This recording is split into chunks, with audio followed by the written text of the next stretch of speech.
Hey everyone, Nigel and Luke here, and welcome to Crime Zone.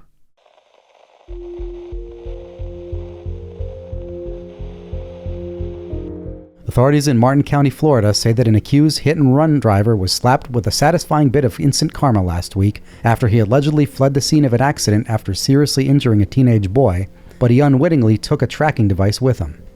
According to reports, the whole thing started around 10:30 p.m. on May 22nd when the 15-year-old victim was on his bicycle in the community of Jensen Beach. He was riding along when he was reportedly struck by an SUV being driven by 49-year-old Peter Bradford Swing. Instead of stopping to help the teenage boy, Swing allegedly sped off, leaving him seriously injured at the side of the road. In his haste to get away, though, Swing apparently missed something pretty important. When he hit the 15-year-old cyclist, one of the Bluetooth earbuds he was wearing came flying off and just happened to land inside his vehicle. Police were able to use the location information of the device, which they followed to Swing's residence. There they found Swing's SUV, which had damage to the passenger side, as well as a broken window. The earbud was reportedly found underneath one of the vehicle's floor mats. Swing was arrested and is now facing a charge of leaving the scene of a crash with great bodily injury. He apparently told police that he took off after the accident because he had previously served prison time on drug charges and had panicked. The 15-year-old victim, meanwhile, was taken to a local hospital where he was treated for a head injury, multiple broken bones, and a number of scrapes and bruises. Thankfully, though, it has been reported that he has since been released and is recovering well.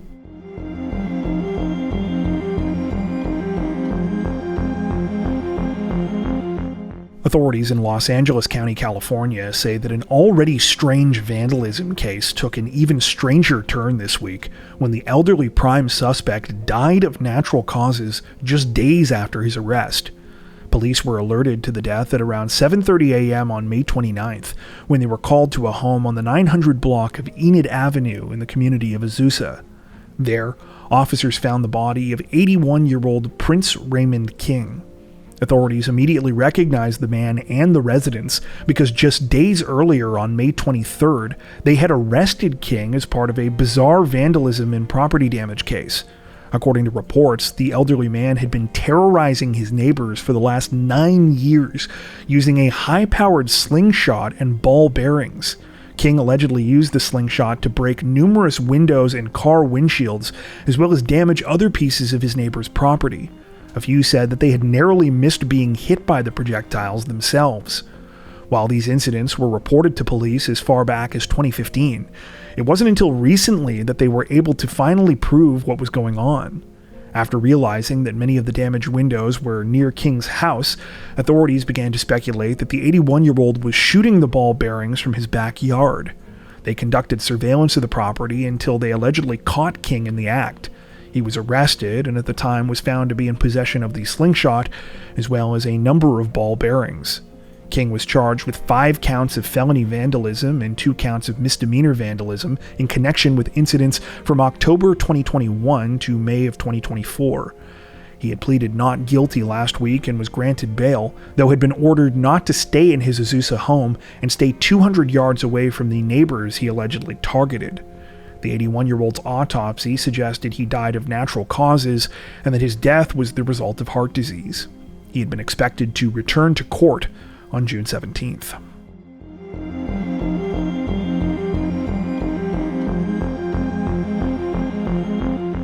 Representatives from the NYPD released a major update in a more than 15-year-old cold case murder investigation this week, announcing that they had finally identified and arrested a suspect thanks to the help of genetic genealogy. The case began back on February 10, 2009, when police were called to the home of 64-year-old Rosario Prestigiacomo. Neighbors reported hearing a disturbance coming from the Queen's property, saying it sounded like someone inside was involved in an argument. When officers arrived around 2:15 p.m., they received no response at the front door, but were able to enter through a first-floor window. When they did, they found Rosario dead in his hallway. The 64-year-old had been beaten with a shovel and stabbed at least 16 times, sustaining wounds to his face, neck, and chest. Though DNA evidence was recovered at the scene belonging to the alleged perpetrator, unfortunately, no matches could be found at the time. Eventually, the original investigation went cold. The situation would stay that way until March of 2022, when NYPD investigators decided to reach out to genetic genealogy company Othram Inc.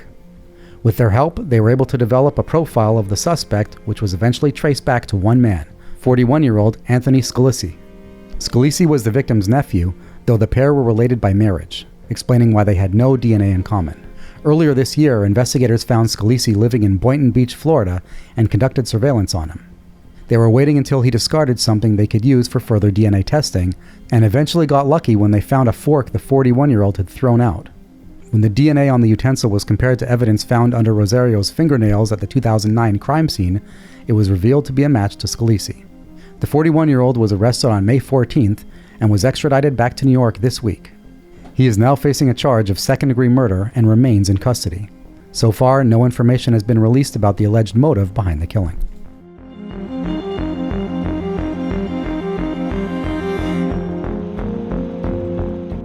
Authorities in Turner County, South Dakota say that a former mayor is facing murder charges this week after he allegedly shot and killed 3 men in a rage after his wife told him that she had been sexually assaulted by one of them days earlier. The situation began at around 9:45 p.m. on May 27th when police received a 911 call from a 21-year-old man named Zachary Francis. Zachary reportedly told dispatchers that his 26-year-old brother Paul had been shot and killed and that the person responsible had come back to the house. A short time later, he said that he had also been shot, after which he stopped responding to any questions. A Game Fish and Parks officer was the first person to respond to the scene, which was located on the 1000 block of Main Street in the community of Centerville. When the officer got there, he witnessed a man walk out from the home's garage, later identified as 64-year-old Jay Ostrom. When told to get down on the ground, Ostrom initially ignored commands, but eventually he complied. When he did, the officer noticed that he was in possession of a handgun, rifle, and spent shotgun shell casings. He was also bleeding from his left hand and reeked of alcohol. After backup arrived, the Main Street residence was searched, and a startling discovery was made. Zachary Francis, his brother Paul, and a third man identified as 35-year-old Timothy Richmond were all dead inside from gunshot wounds. Shortly after placing Ostrom under arrest, police spoke with his wife at a nearby residence who was able to shed some light on what allegedly happened. She said that it had all started a few nights ago on May 23rd when she had been drinking with Paul Francis and he had sexually assaulted her. Specifically, the woman claimed that Francis forcibly kissed her, exposed his genitals, and then ground against her clothing and back. Ostrom's wife said that when she finally told her husband about what had happened that night, he had flown into a rage and stormed out of the house. She stated that she had no idea what he planned to do and that she had been at home until police showed up and informed her about the triple murder. Ostrom, who is the former mayor of Centerville, as well as a former city councilor, is now facing 3 counts of first-degree murder over the deadly incident. Ironically, Ostrom himself was accused of sexual harassment in 2010 while serving as mayor. He was sued by the alleged victim, the female police chief, a lawsuit that settled 2 years later.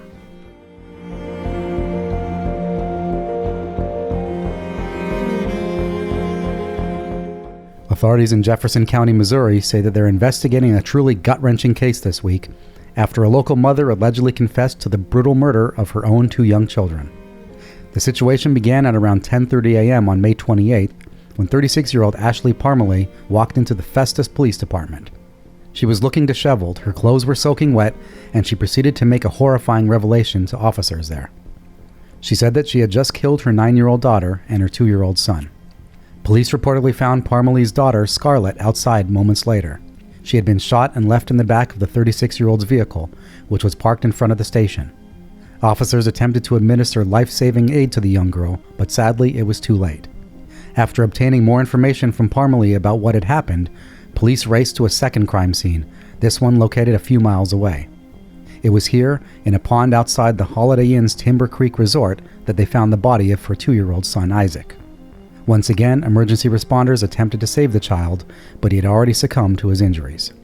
According to police, Parmalee admitted that prior to coming to the station that day, she had shot her daughter and drowned her son.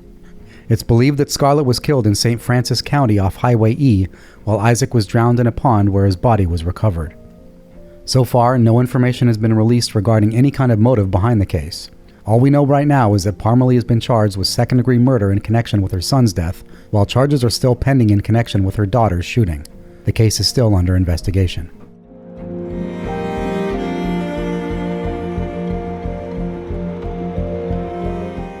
Representatives from the Florida Highway Patrol released wild footage of a recent car chase last week after a 27-year-old woman allegedly stole a vehicle during a test drive and then tried to flee from authorities.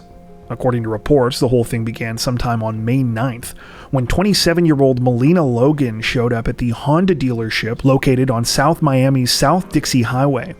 After asking to test drive a new 2024 Honda Civic, Logan was allowed to briefly go out in the vehicle. However, things took a serious turn when she got back. As soon as the salesperson who was accompanying her stepped out of the car, she drove off. The stolen vehicle was reported to Miami-Dade police, who in turn notified additional members of law enforcement. Before long, Logan was spotted again, this time by a Florida Highway Patrol trooper as she was near the intersection of State Road 826 and Northwest 74th Street. The trooper attempted to conduct a traffic stop, but Logan refused to pull over, instead continuing to pick up speed on the busy highway. She proceeded to weave dangerously in and out of traffic at speeds of up to 90 miles per hour, eventually pulling onto the paved shoulder of the road when traffic became too heavy. As Logan raced down the narrow shoulder, she allegedly struck several victims before finally immobilizing the vehicle on a concrete barrier. Even at this point, though, she refused to give up, jumping off the exit ramp she was on into a canal below. In dashcam footage recorded by the pursuing trooper, several officers can be seen trying to rescue Logan from the water. The 27-year-old reportedly refused to grab safety ropes that were thrown to her, forcing police to ultimately go into the canal and pull her out. Logan was arrested at the scene and is now facing several charges, including grand theft, aggravated fleeing and eluding, resisting an officer without violence, and leaving the scene of a crash involving an injury.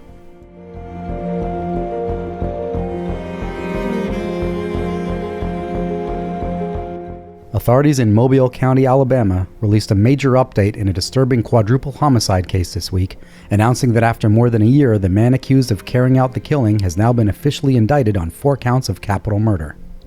The case began on the evening of February 23, 2023, when police were called to a residence in the Lake Forest area of the city of Daphne. They arrived to find 3 people suffering from gunshots outside. They were quickly identified as 27-year-old Jeremy Smith, 72-year-old Barbara Smith, and 71-year-old Sheila Glover. Another person, 80-year-old Leonard Smith, was found in a bedroom inside of the home. He had sustained critical injuries that had reportedly been inflicted with a pickaxe.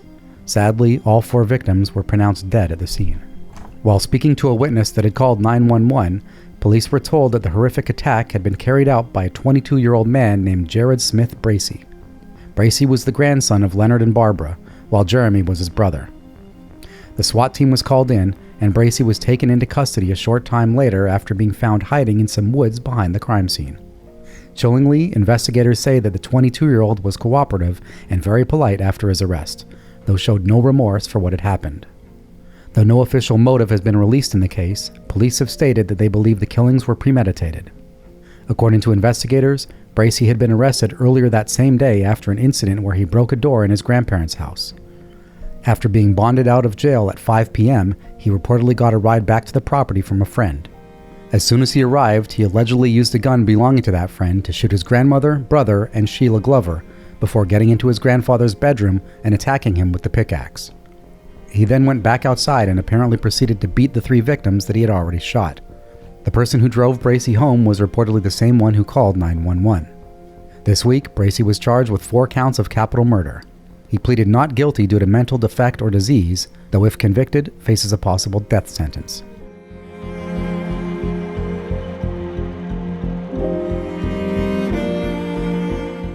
Representatives from the Massachusetts State Police say that a 26-year-old man has been arrested and is facing numerous charges this week following a deranged and terrifying hours-long crime spree, one that left 1 person dead and at least 6 others wounded. The disturbing situation began at around 6 p.m. on May 25th when the suspect, 26-year-old Jared Revisa, arrived at the AMC 10 theaters in the town of Braintree. After walking past the ticket counter, Revisa reportedly headed into one of the theaters where 4 girls were seated. The girls, all of whom were between the ages of 9 and 17, were waiting for their movie to start when Revisa allegedly went into the road directly behind them. Moments later, he began stabbing and slashing at them with a knife, laughing maniacally the whole time. Though thankfully none of the 4 girls suffered life-threatening injuries, Revisa was able to escape the scene before police arrived. It wasn't long before they would receive more chilling calls. About an hour later, 911 calls started pouring in from a McDonald's restaurant located at a rest area in the town of Plymouth. Witnesses there said that a man in a black 2018 Porsche Macan had pulled up to the drive-thru and quickly became aggressive after giving his order. Things escalated significantly when the man in the Porsche allegedly stabbed a 28-year-old male employee in the arm. After this, callers said the suspect parked his vehicle and came into the restaurant where he had attacked another employee, this time a 21-year-old woman. Based on the description of the suspect, police quickly linked this incident to the earlier stabbing at the theater. Once again, neither of the victims at the McDonald's sustained life-threatening injuries. However, for a second time, Revisa managed to escape before authorities could arrive. Fortunately, though, they now had a description of his vehicle, which was soon spotted as he was traveling towards Cape Cod. Local authorities began a chase, one that was joined by members from other law enforcement agencies, including the Massachusetts State Police. As if the situation wasn't already serious enough at this point, police were about to be given even more alarming information. During the pursuit, they received word that the man that they were chasing was now wanted in connection with a third crime. And this one was a murder. Earlier that afternoon, just after 3:30 p.m., police in Deep River, Connecticut were called to a local vacation rental home. Neighbors said that they heard an argument at the property, during which they saw a man that they identified as Jared Revisa throw a shovel through a front window. When officers responded to the scene, they found a 70-year-old man named Bruce Feldman lying outside. He was unresponsive, showed signs of visible injuries, and was pronounced dead at the scene. At approximately 7:15 p.m., the pursuit of Revisa finally came to an end when he crashed his Porsche in the town of Sandwich, about 18 miles south of the McDonald's crime scene. The vehicle was totaled during the collision, though it appears the 26-year-old was not seriously injured. At the time of this recording, many questions remain about Revisa's terrifying rampage, including the alleged motive behind it. While nothing has been confirmed at this time, a number of reports have been released highlighting some of the 26-year-old's odd behavior in the lead-up to the violent crime spree. Many of these sources cite former neighbors and acquaintances of Revisa and his family who say that they noticed a change in him and his father Jason around the time of the pandemic. The pair reportedly underwent a rapid transformation during this period, with Jared in particular changing his appearance drastically.